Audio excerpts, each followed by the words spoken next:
dhuna e çfarëdo forme qoftë është e patolerueshme dhe e dënohet me ligj. Megjithatë, në Kosovë dhuna është një dukuri mjaft prezente, sidomos dhuna në familje. Raportet e policisë tregojnë çdo ditë për raste të dhunës në familje, derisa shkaqet janë të ndryshme. Dhuna mund të jetë verbale, psiqike dhe ajo më e rënda fizike. Statistikat janë të larta dhe nga janari i vitit të kaluar, krahasuar me janarin e këtij viti, numri i rasteve të dhunës në familje është rritur për 9%, ndërsa që nga viti 2010 e tutje, me numrin më të lartë të rasteve ka qenë viti 2024. Kështu tregojnë statistikat nga Policia e Kosovës, sipas të cilave viktimat janë kryesisht femra në 75% të rasteve. Arsyet që çojnë në dhunë janë të ndryshme, si traditat e vjetra, kushtet ekonomike, xhelozia, çrregullimet mendore e traumat e ndryshme. Pasojat që lë dhuna janë të shumta dhe trajtimi nga to merr shumë kohë. Policia e Kosovës i trajton me prioritet rastet e dhunës në familje. Major Luljeta Limani, drejtoreshe e Drejtorisë së Parandalimit dhe Hetimit të dhunës në familje në Policinë e Kosovës, ka thënë se në vitin 2025 ka pasur një rënje të lehtë të numrit të rasteve krahasuar me vitin 2024. Gjatë vitit që lan pas, gjatë vitit 2025, Policia e Kosovës ka iniciuar dhe trajtuar gjithsej 2815 raste të dhunës në familje, që të gjitha rastet janë trajtuar në prioritet dhe në përputhje me legjislacionin në fuqi. Nëse na i referohemi analizave, statistikore që i posedon Policia e Kosovës për rastet e dhunës në familje, gjatë viteve që lan pas ka pasur një luhatje të lehtë të rasteve. Mirë po nëse e krahasojmë rastet e raportuara ndër vite, prej viteve 2010-2011 deri në vitin 2024, viti 2024 ka qenë viti me numri më të madh rasteve të raportuara, por që në vitin 2025 kemi pasur një ulje të lehtë të raportimit të rasteve, dikur mbi 4% ka qenë ulja e numrit raportimeve të rasteve të vitit 2025 krahasuar me vitin 2024. Por nga janari i vitit të kaluar, këtë vit rastet janë rritur për 9%, teksa dhe vedia e qytetarëve për t'i raportuar rastet është rritur. Sa i përket këtyre 2 muajve, të 2 viteve, në këtë muajin janar të vitit 2026 kemi pasur një rritje të lehtë të raportimit të numrit të rasteve, me krahasu me të njëjtën periudhë të vitit të kaluar, diku rreth 9% kemi pas, ose numerikisht 231 raste kanë qenë raportuara në vitin 2025, përderisa në vitin 2026 kemi 252 raste të raportuara në janar. Tu i marr parasysh shumë faktorë të shumë që i prinë, dhunës në familje, po gjithashtu besoj që kemi edhe një ngritje të besimit të qytetarëve tek Policia e Kosovës, për shkak që policia e veçme tashmë jeni një uri që ka ngritur kapacitetin trajtimin e rasteve të dhunës në familje dhe të gjitha rastet hetohen dhe trajtohen prej njësiteve, hetuesve të profilizuar dhe profesionalizuar për dhunën në familje. Për strehimin e viktimave të dhunës në familje në Kosovë është qendra për mbrojtjen e grave dhe fëmijëve, në të cilën aktualisht gjenden 9 raste.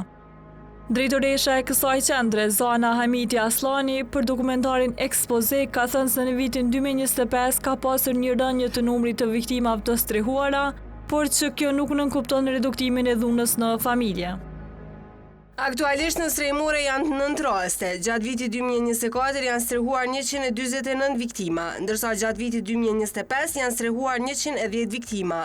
Ka një rënje të numrit të personave të strehuar, por kjo nuk do të thotë domosdoshmërisht se është reduktuar dhuna në familje.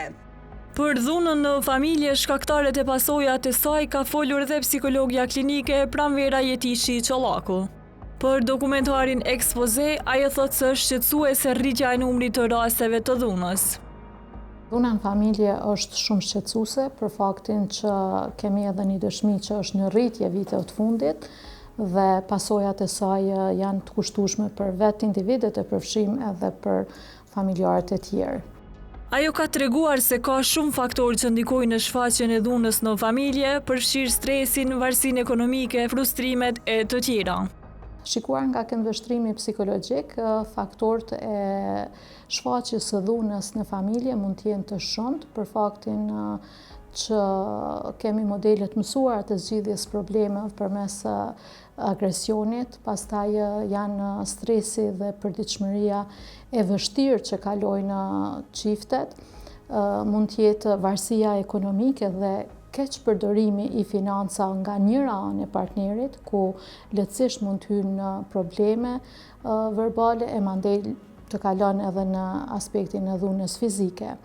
Pastaj janë faktorë të personal që mund të jetë duke kaluar individin do një vështirësi emocionale, mund të jetë frustrimet e shumta që është duke kalu përsëri një individ, mosmundësia e zgjidhjes problemeve përmes komunikimit si formë mirë e zgjidhjes tyre. Në përgjithësi do të thotë është një ndërthurje e faktorëve edhe personal, edhe faktorëve social, edhe faktorëve psikologjik. Ana më e errët e komunitetit në vend dhe problem shumë serioz është quajtur dhuna në familje nga sociologu Xhelal Heirullahu. Shqetësues ai e sheh edhe faktin se viktimat shpesh ndihen të turpuruara apo kërcënuara për t'i raportuar rastet e dhunës. Sociologu për ekspoze ka theksuar faktorët që ndikojnë në shfaqjen e dhunës në familje, ndër të tjera janë normat tradicionale. Si probleme një rëndësia të veçantë për të gjitha shoqëritë e botës, por edhe për shoqërinë tonë në përgjithësi, janë rastet e dhunës në familje. Dhuna në familje është ana më e errët e komunitetit në vendin e të cilën po jetojmë dhe mosmarrëveshjeve në familjeve. Është problem shumë serioz shoqëror që manifestohet me pasoja thella sociologjike për individin, për familjen dhe shoqërinë në tërësi. Në Kosovë, struktura tradicionale, familjare, historikisht ka qenë patriarkale, ku rol dominues dhe udhëheqës në familje ka pasur burri, dhe si rezultati saj sot është mundësu që ushtrimi i dhunës së burrit ndaj gruas dhe ndaj fëmijëve të heshtet. Shpesh herë këto rastet të dhunës në familje më u konsideru si punë apo çështje private dhe mos me u publiku të organet e rendit, por edhe viktimat e dhunës në familje shpesh herë ndihen të turpruara apo të kërcënuara për me i raportuar rastet tek organet gjyqëse kompetente, qysh është policia, gjykatat e kështu me radhë. Na këtu mundëm me i përmend disa nga shkaqet të dhunës në familje, shkaqe këto që lidhen drejt përsi drejti me jetën e individit, familjes dhe shoqërisë. Këto norma tradicionale shpesh herë tek ne kanë mundësu që burri sot me pas një rol abuziv, një rol kuptimin e kontrollit e autoritetit ndaj gruas, papunësia e lartë, varfëria, nënshtrimi i gruas ndaj burrit duke u bazuar në çështje ekonomike, shumë faktorë tjerë cilët janë determinues dhe përcaktues që sot kemi dhunë në familje.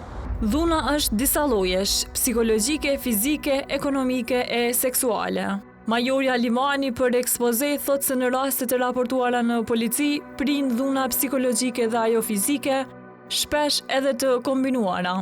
Ajo ka renditur dhe arsyet që çojnë në dhunë sipas rasteve që raportohen.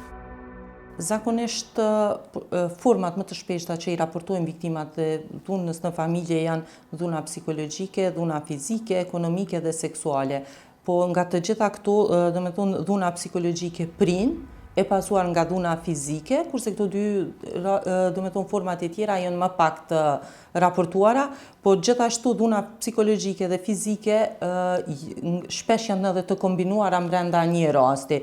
Kurse shkaktarët kryesor zakonisht që ne i posedojmë të dhënat janë traditat e vjetra, pushteti domethënë që kërkon të vendos njëri antar i familjes ndaj antarëve tjerë, xhelozia, kushtet sociale, ndonjëherë kemi edhe marrëdhënie të çrregulluara brenda vetë familjeve që rezultojnë masanë edhe me dhunën në familje. Kemi edhe raste kur vetë domethënë të dyshuarit kanë ndikim të alkoolit, ndikim të drogës, çrregullime mendore, trauma të ndryshme, domethënë këto janë parafërsisht edhe format edhe arsyet që vjen deri te dhuna në familje. Sipas të dhënave statistikore, rreth 75% e viktimave janë femra. Sipas statistikave, dikun rreth afër 75% janë femra, kurse afërsisht mbi 24% janë mashkuj që raportojnë, do me thonë që janë viktima dhunës në familje, pra kemi të dy të kombinuara, por që prinë gjinia femrore në aspektin e viktimave. Majori Alimani ka thënë se zakonisht raportues të dhunës janë vetë viktimat, por ka raste që dhuna raportohet edhe nga familjar, institucione arsimore apo sociale. Zakonisht në shumicën e rasteve vetë viktimat janë edhe raportuesit kryesor të dhunës në familje, por ka raste që raportohen edhe nga familjarët, nga fëmijët, institucionet arsimore, institucionet të me thonë sociale, qendra për punë sociale, shëndetësore, kështu me radhë, mirë po të e marë parasysh tash që kemi edhe faktorët, do me thonë edhe raportuesit e tjerë përveç vetë viktimave, kjo nënkupton edhe një rritje të ndërgjegjësimit shoqëror, do me thonë për të mos hequr ndaj dhunës. Për numrin e lartë të rasteve të dhunës te gratë, psikologja Pranvera Jetishi Çollaku thekson se kjo ndodh për shkak të dallimeve gjinore në shoqërinë tonë. Në këtë rast shihet një rritje e raportimit të dhunës në familje, sidomos tek femrat, që shihet si faktor i dallimeve gjinore që përcillen tek shoqëria jonë. Në këtë rast, me qenë se është një shifër e lartë, mund të kemi dy gjëra që po ballafaqohem, në një rritja e dhunës, apo mund të jetë edhe konteksti që femrat apo gratë janë vetëdijsuar më shumë për ta raportuar dhunën. Ajo ka treguar për pasojat e dhunës te viktimat, sidomos te gratë. Po fillimisht dhuna fizike ndoshta është ajo forma e fundit e dhunës që e shohim tek individi, në këtë rast me që po flasim për gratë tek një grua, për shkak që një dhunë fizike ka një histori edhe të dhunës verbale apo dhunës emocionale tek ato gra në përgjithësi.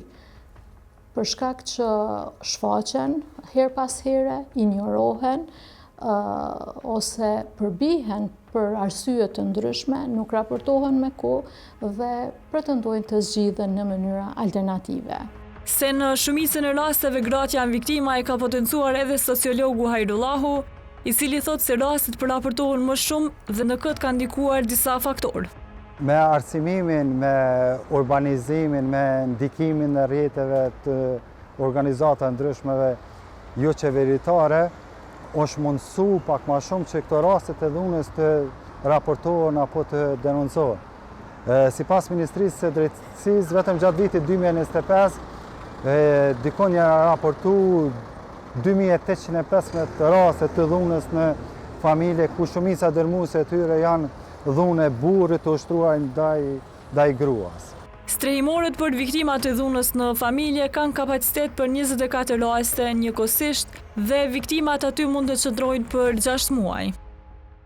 Kapaciteti i strehimorës është 24 raste njëkohësisht, sipas rregullorës së standardizuar. Kohëzgjatja e qëndrimit është deri në 6 muaj. Megjithatë, ka raste ku qëndrimi e tejkalon edhe një vit, pasi viktimat nuk largohen nga strehimorja pa ju siguruar një zgjidhje të qëndrueshme. Drejtoresha e kësaj qendre, Zana Hamiti Aslani, ka thënë se kushtet në qendër janë shumë të mira, por që gjithmonë ka hapësirë për përmirësime të tyre. Kushtet në strehimore janë shumë të mira, megjithatë për shkak të nivelit të rrezikut, viktimat qëndrojnë të izoluara dhe nuk u lejohet qarkullimi pa përcjellje. Përveç rasteve kur bëhet vlerësimi i rrezikut dhe merret miratimi nga menaxheri i rastit. Fëmijët që janë në proces mësimor e vazhdojnë shkollimin gjatë qëndrimit në strehimore. Gjithmonë ka hapësirë për përmirësim të kushteve, veçanërisht në kompetencën e riintegrimit. Mirë po, në anën tjetër, ka raste kur pasi e raportojnë dhunën në polici, viktimat duan të tërhiqen nga rasti. Majorja Luljet Alimani ka treguar për ekspoze se çka ndodh në këtë raste në polici. Zakonisht viktimat kur vetë vinë në stacion policor edhe raportojnë rastin, por edhe kur viktima dënë mu të rjekë prej rastit, tashmë me konventën e Stambollit dhe me ligjet në fuqi, do me thonë rasti procedohet penalisht, nuk ka pajtim, po edhe nëse vetë viktima, atëhere policia janë të obliguar me mbledh provat dhe në konsultim me prokurorin përkatës me vepru konform legjislacionit në fuqi. Për pas tërheqjes, policia përballet edhe me raportime të rreshme të rasteve të dhunës në familje. Zakonisht ka raste të tilla, po do me thonë në rasti trajtohet si rast fillimisht, Pastaj në mungesë të elementeve të veprës penale, do të thonë dhe në mungesë të provave përkatëse, atëherë konsultohet prokurori përkatës dhe të gjitha veprime tjera ndërmerren në përputhje me legjislacionin në fuqi. Viktimat e dhunës në familje kërkojnë edhe ndihmën e psikologut. Raste të tilla ka trajtuar dhe psikologja Jetishi Çollaku, teksa thotë se viktimat çdo herë shohin mundësinë që dhuna të tejkalohet, e shpesh pyesin nëse ajo do të përsëritet sërish. Me qenë se jemi në kontekstin klinik dhe po flasim edhe për klientët që vinë trajtohen apo të kërkojnë shërbime psikologjike, kemi rastet të shpeshta ku janë prezente format e dhunës, bile format e dhunës emocionale edhe verbale janë shumë prezente, pastaj që kalojnë edhe në dhunën fizike. Mirë po, është shpesh herë shqetësuese ajo që këto viktima e kanë shiku mundësin të tejkalohet pa e raportu atë formë të dhunës. Dhe një pyetje që bëhet shpesh herë në kontekstin e trajtimit, shembull kujtoj rastet kur gratë për herë të parë ballafaqohen me dhunën fizike në familje, kërkojnë nga psikologu që a përsëritet dhuna ma, a do të përsëritet, do më thanë, nëse unë vazhdoj edhe jetoj me bashkëshortin. Shka është një pyetje që nuk mund t'i japim përgjigje strikte, për shkak të atyre faktorëve që thamë që janë prezent para se të ndodhe ajo lloj dhune. Pasojat që lë dhuna janë të mëdha, në disa raste edhe vdekje prurse. Pasojat janë shumë të mëdha në kontekstin emocional, për shkak se një viktime dhunës, cilës do formë të dhunës që është duke kalu, përjeton një stres të vazhdueshëm, që mandej kalon edhe në një ankth më të theksuar, që lidhet pastaj në shumë raste edhe me depresionin edhe me thëllim të gjendjes së rënduar emocionale. Kemi raste ku pasojat e dhunës janë edhe vdekje prurse në kuptimin e vetëlëndimit dhe vetvrasjeve tek viktimat e kësaj dhune, apo si rezultat i dhunës vazhdueshme në familje, kemi rastin edhe të femicidit. E shërimi nga traumat merr dhe mjaft kohë. Këtë shpjegon psikologja klinike. Varet shumë krejt nga e gjithë historia e klientëve, në këtë rast qoftë edhe e burrave apo edhe e grave, sepse dhuna ndodh edhe në kontekstin e burrave, mirë po është më pak e raportuar, për shkak edhe të paragjykimeve që ndodhin edhe për shkak të pritshmërive që burrat duhet të jenë të fortë, burrat nuk kalojnë në dhunë tjera. Mirë po e donë kohën e vetë, varet në çfarë faze është raportu rasti apo në çfarë faze ka kërku shërbime psikologjike dhe pikërisht nga aty niset mënyra e tretmanit tyre. Do thotë nuk ka një qelës fiks që i duhen 10 takime ose 7 apo tutje, por varësisht nga konteksti dhe sa është thellu efekti negativ në gjendjen emocionale dhe psikologjike në përgjithësi të viktimës dhunës në familje. Ndërsa sociologu Hajrullahu e shen nevojë imediate për ndalimin e dhunës në familje. Për këtë thotë se duhet mësuar që në shkollë. Parandalimi i dhunës në familje është nevojë imediate. Këtu të gjithë akterët duhet me qenë përfshirë, janë ata bartësit apo transmetuesit që mund të kenë një rol determinues këtë drejtim, qysh është familja, qysh është shkolla, qysh është komuniteti, qysh janë institucionet.